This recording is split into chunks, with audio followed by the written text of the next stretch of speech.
It only took 11 minutes for things to change down in Italy. Another card against South Africa. Franco Mostert, leading shoulder, gets a permanent red, no bunker.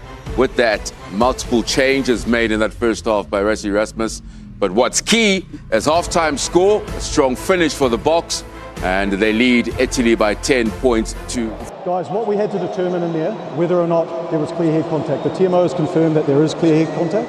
The TMO also, along with us, has confirmed that it's an always illegal action because number 5 does not attempt to wrap. His arm is behind him. Therefore, we don't apply any mitigation.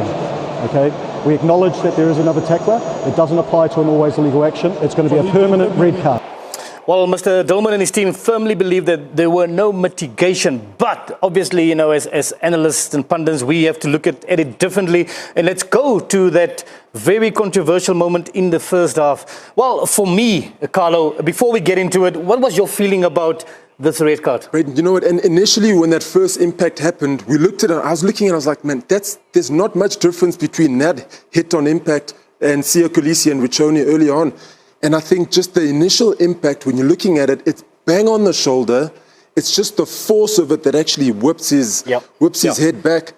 And that makes it look worse than it actually is. And talking about the whips his head back, we can't find any factors that shows that it is head on the shoulder.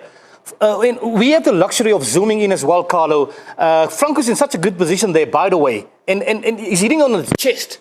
He's hitting him on the chest. So I'm looking for where there's head contact. Can you explain to me as an Italian guy? That is shoulder-on-shoulder contact. And I just feel for Franco at the moment because that is one of the most unlucky red cards you're going to see because something like that kind of needs to go to the bunker first. Let somebody have a look at it and then it can be escalated or it can be stayed at the yellow. But sure, that's an unlucky call in the heat of the moment. He's tracking him there. All of a sudden, the follow-through, it's the elbow that just finishes off on top of the chin that, like, makes it look worse than it actually is.